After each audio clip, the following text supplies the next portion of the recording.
Hello and welcome to Saints Live, the final whistle. I'm Steve Forbes. And I'm Kenzie Benali. Well, heavy rain and thunder here at St Mary's, but that won't dampen the spirits of the Saints fans after a hard-fought 1-1 draw at home to Arsenal. Now here to join us again to discuss everything that happened in the match, we have former Southampton captain Dean Hammond and NBC's lead soccer writer Joe Prince-Wright. Dean, will come to you first to get your thoughts on the game. Felt like Southampton really deserved that and saw it out in a professional manner. They did, Steve, and I think the word I would use as a Southampton fan is proud. I thought the players were brilliant. They suffered for the first 10-15 minutes, they really did. Arsenal were fantastic and got on their groove and were causing Southampton lots and lots of problems. But the players dug in and found some solutions and found a way to slowly but surely get back into the game. And me and Joe were speaking during the game and we were saying, can they get into half-time at 1-0 and then maybe just discuss it, reorganise, and they did in the second half. I thought they were fantastic in the second half, and the desire and the togetherness and the spirit they showed was brilliant. There was some fantastic individual performances. As a team they were great, and to be honest I think they could have won it. Me and Joe were laughing thinking, do you roll the dice? They were on top at 1-1 thinking, do you go to try and win the game or do you take the point? But no, I think it was brilliant from Southampton, and what a last three performances and three results against West Ham, a draw here, and then to beat Bournemouth, and then a brilliant draw against Arsenal. Were fantastic. But just credit to the players, because that's a really good Arsenal team, and they've pushed Arsenal all the way today. And you know, Arsenal will walk off that pitch today knowing they've been in the game. You know, physically there was lots of contact and lots of one-on-one duels, and Southampton were winning them, and it was brilliant to see. And the atmosphere at the end was fantastic. I mean, Lianco's a cheerleader for the crowd, and the crowd love him. But you want that, and it builds, and it feels like there's momentum again, which is great. And as like I say, I'm standing here as a proud fan. So well done to the players. And Joe, you're donning a hat for this episode, and I feel like I should have taken a tip off you, because it's almost like I've got a backcomb up here on a very windy gantry.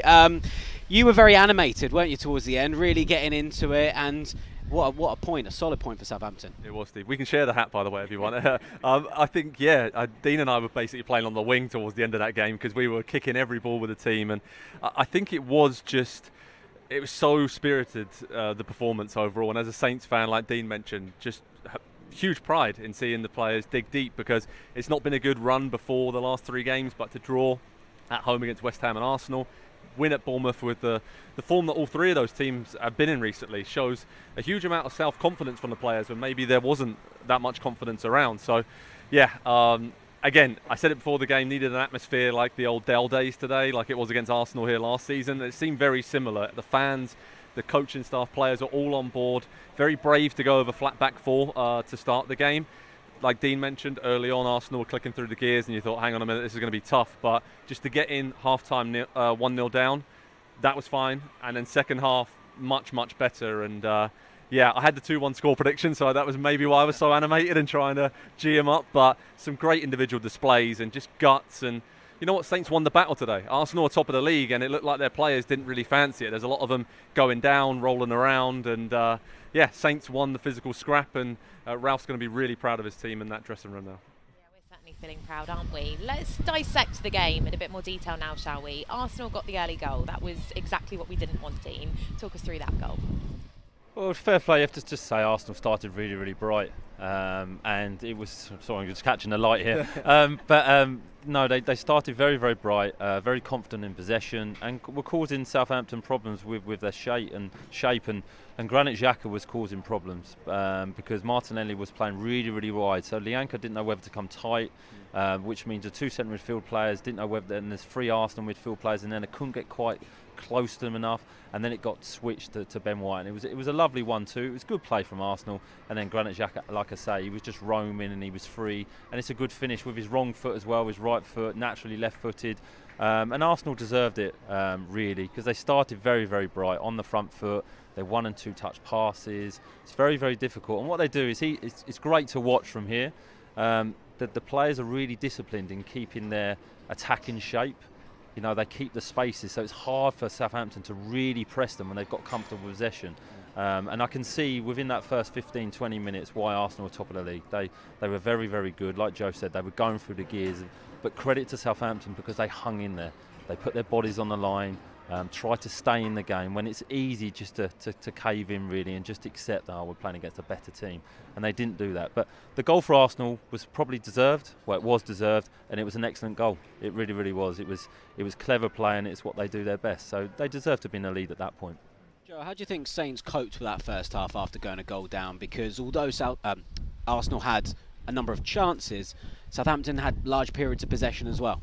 They did, and that's what they need to do, Steve, just to take the pressure off, to try and keep the ball, hold it, stop wave after wave of Arsenal attack. And that's what I was talking about, being brave. It was brave to go over back four, brave to go with two up front, but that's what helped them get back into the game. And there, was heck of a lot of corners they were having. They were putting Arsenal under pressure, and even though it didn't come to anything, it just helped give the defence a breather there. And I feel like that really helped the second half as well. But yeah, it was again brave. I think it was resilient, and I think Saints today just showed maybe the midweek win at Bournemouth just gave them a bit more belief in what they were doing. And I have to say, hats off to the manager, got his team selection spot on with that. There was a few raised eyebrows around the ground. I think we saw some of the players there, but obviously Shea being out with a slight injury and only being able to play in the second half. I mean, a lot of players put a huge shift in, and the game plan worked really well, and could have nicked it at the end. Yes, indeed. Well, into the second half then, and Arsenal had a great chance when Jesus ran through on goal. A great tackle there from Elyounoussi. That could have been very different had that gone in, Dean. Yeah, and it was a part of the game where Elyounoussi had a real influential part for 15 minutes. But I mean, what a tackle! And that just showed his desire to get back into that position. I can't remember at that point whether he was actually playing wing back after the manager changed his shape, or he was still playing wide. But he sensed the danger, and it was, Lianco was brilliant all game. He got really, really tight to Martinelli, who went off. Jesus, he was getting tight to. Any Arsenal player that came into area, he made them fully aware that this is my area and you're going to have to do something special to get past me. But that time he probably just overcommitted and he left the space, and Jesus just run into that space. But it was brilliant from Elyounoussi. He sensed the danger and he didn't give up on it, because Jesus potentially could have hit it a little bit earlier, but he had that extra touch, and Elyounoussi got back there because he didn't stop. He didn't hesitate. He kept going. It was a brilliant block, and it was game-changing, because at 2-0, Arsenal were going to win the game then. It's very difficult for Southampton to get back into it, and then he has a major effect at the other end where he gets an assist for Stuart Armstrong. So, again, he was one of the players that was brilliant today. He really was. He was asked to play in different positions, different roles, but he just showed that he has so many different attributes. But that was an example of the desire the Southampton play today. Even at 1-0, it's easy at 3-0 up. Everyone shows desire. I want to play. I want to get on the ball. I want to do my job. But 1-0 down when you're still chasing the game, fantastic. Really was. Yeah, as you say, Elyounoussi turning provider there for Stuart Armstrong to level things up for Southampton. What a noise in the stadium, especially from you, Joe. My ears are still ringing from you sat behind me. I know, I went big on that one. So, yeah, incredible. And just Elyounoussi, what a shift he put in. I mean, after, he was cramping up away at Bournemouth in midweek, and then to do that again today, incredible. And yeah, I mean, when the play developed, I mean, the noise was incredible in the second half here. But then when he got the ball, to have the composure being that shattered, to then run into the box in a lovely little disguise reverse pass. Stuart Armstrong again, superb with his a lung bursting run again there, and then a fine finish, composure again. Just Ramsdale went the wrong way and he just clipped it to one side, and yeah, it was, as I said, I was delighted, everyone was delighted around here, and no more than Saints deserved, because that second half display was right up there, one of the best 45 minutes of the season so far. And it just showed again how far they've come this season, because maybe going forward we don't look quite as attack minded or carving out a lot of chances, but defensively there's been a big improvement this season, and a special shout out to the whole back four, but thought the two centre backs today, Shaladashar and Salisu, I mean, coming in, obviously Balakotchak's been so good, Dean, but those two were excellent, weren't they? Like you said, just high pressing, not letting Arsenal get a foothold. Shaladashar was fantastic. Almost didn't notice him, he was that good. He was doing things where he was just calm and composed in possession, winning headers, winning tackles, being in the right position. And Salisu, especially in the first half, the interceptions he made, the headers he made, the blocks he made. And he was asked to do a lot on the ball, Salisu, to be honest. He was getting the ball and they were playing it around the back, and it was one thing you have to give credit to the players and the manager actually. They didn't change their approach. They didn't go away from their beliefs. Even at 1-0 down, they kept trying to play out the back, and that's where the goal came from. But Joe's right, the two centre-halves and the goalkeeper today were excellent. But to a man, Southampton were brilliant, but he's right, the two centre-halves had a lot to do today, but they were very good. And Dean, I'd love to get your thoughts as well on just that goal as well for Stu, a really important moment for him because that was his first goal since scoring against Newcastle back in March. Yeah, and I'm a big fan of Stuart Armstrong. I think he's a fantastic player. He brings something different, and it's brilliant. It's difficult with Stuart because he tries so much. Sometimes he gives the ball away, and it can look like it's not quite happening for him. But then because he's willing to risk a pass or do something different, he creates something. But it's a brilliant run from him because he comes from out to in. Great pass from Elanusi, but he scores because he takes it straight away. And the goalkeeper can't get a chance to set himself or even save it. So brilliant for Stuart. And I thought, again, he worked really, really hard. And he's a player that you want in your team because he's willing to take possession of the ball anywhere. And rarely, when he's under pressure, does he give it away. He uses his body well, he gets out of positions. First half, there was a couple of switches of play that he did were fantastic. So we had a good game today. And I think he needed that. I think he does, because attacking players do get judged. They do get judged on their assists and their goals. And you could say rightly so, but he does bring a lot to the team. But he has got the ability to score more goals and get more assists. So hopefully that will just raise his confidence and he can get a good run in the team now. Well, I think we should have a little look and see what the fans are saying at home, watching online. Lots of love for some Southampton players in the chat at the moment. So Scott Dyer has said, I love Lianco, already going down as a club icon. Also Mark saying, words will never be able to describe how much I love Lianco. James has said on Twitter, fantastic second half performance, good work Saints.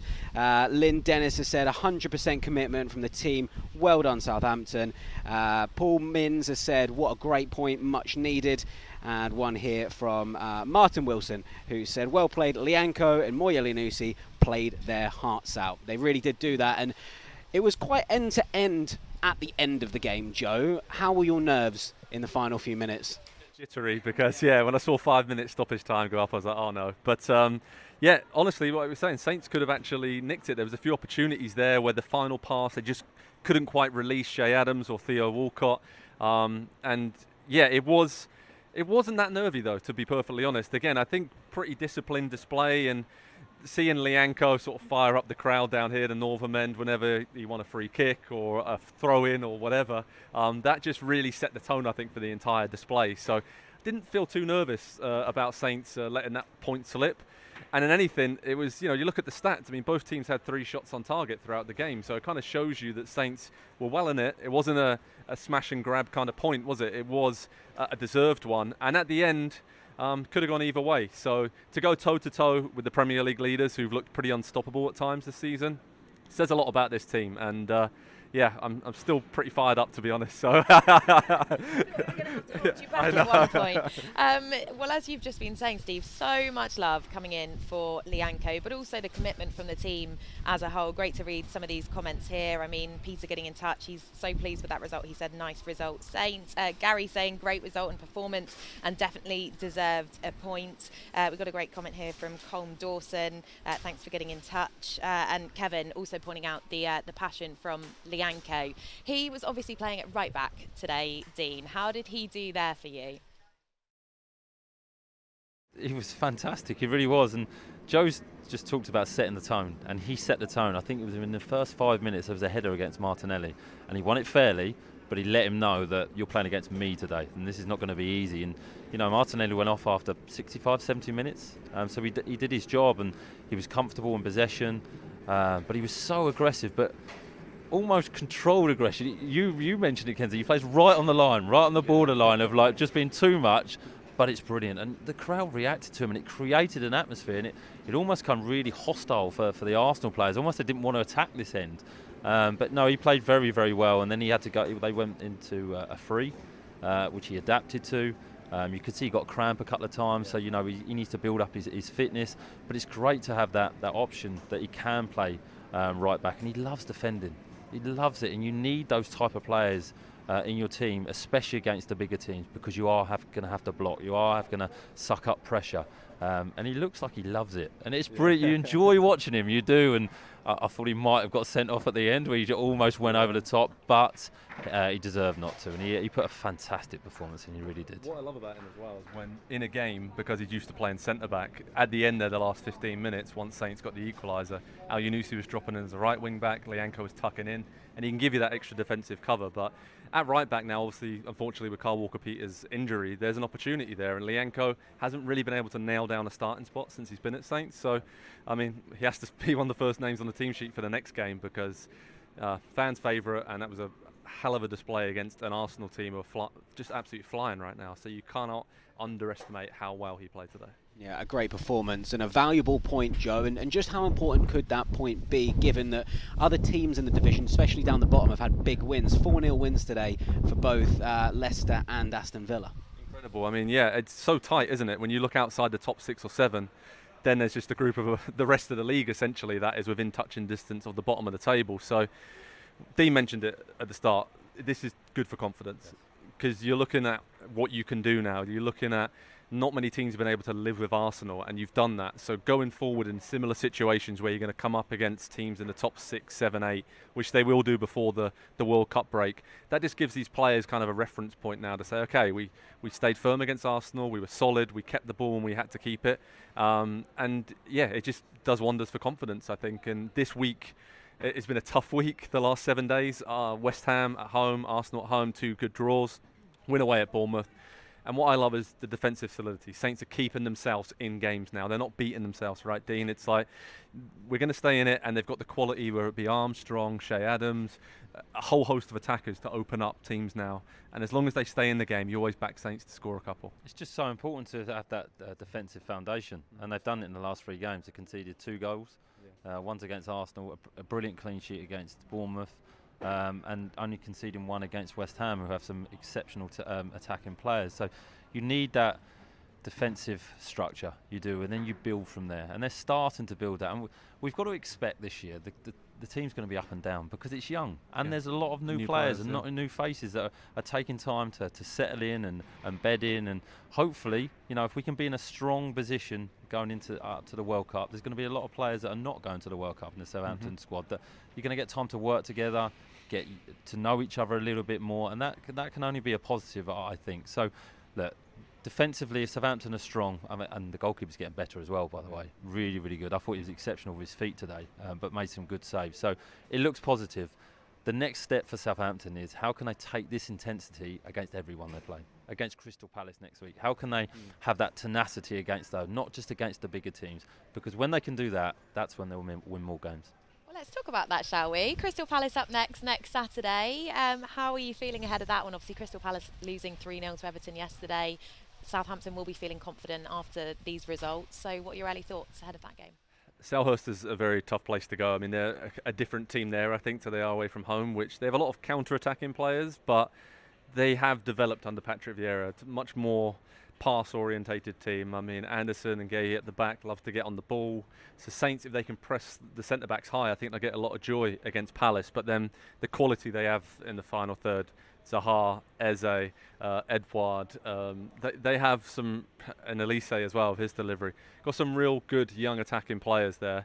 I like watching Crystal Palace play a lot, and it's a ground that Saints have done quite well at, I think, over the years. When you actually think about it, I think I've seen them win there quite a few times, so not a long trip for the away fans. I think it's always a good away day in London for the Saints fans. So I'm optimistic now, I think, after this result going into that game, and in that sort of mini league now of, well, it's not really mini, it's huge outside of the top 6. It's important to pick up points against teams that are going to probably be around you when all is said and done at the end of the season. So, yeah, Saints have to be disciplined and I think be brave like they did today. Play that 4-4-2 or 4-2-2-2, whatever you want to call it.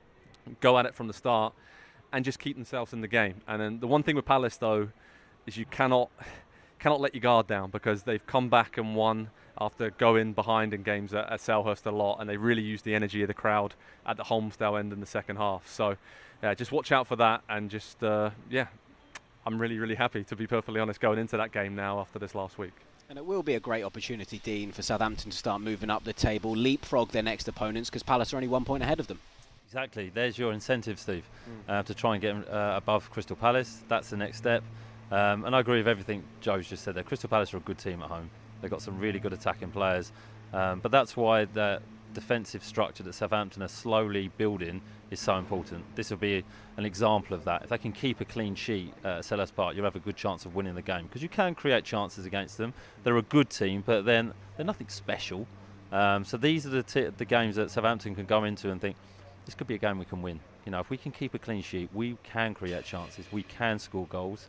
So yeah, it's just down to the players and the manager building up during the week and thinking, how can we find our best again? How can we replicate the energy, the work rate that we put in against, especially Bournemouth and today? If we can replicate that, then Southampton have got a chance in every game, I believe. So that's the progress.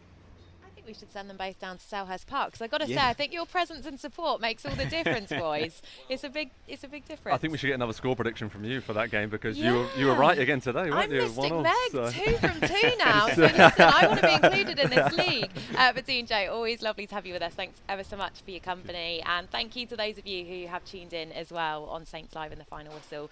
Pleasure to have you joining us. As we've mentioned, it's Crystal Palace up next, a trip to Selhurst Park. That's next Saturday, 3 o'clock kickoff. So join us an hour and 50.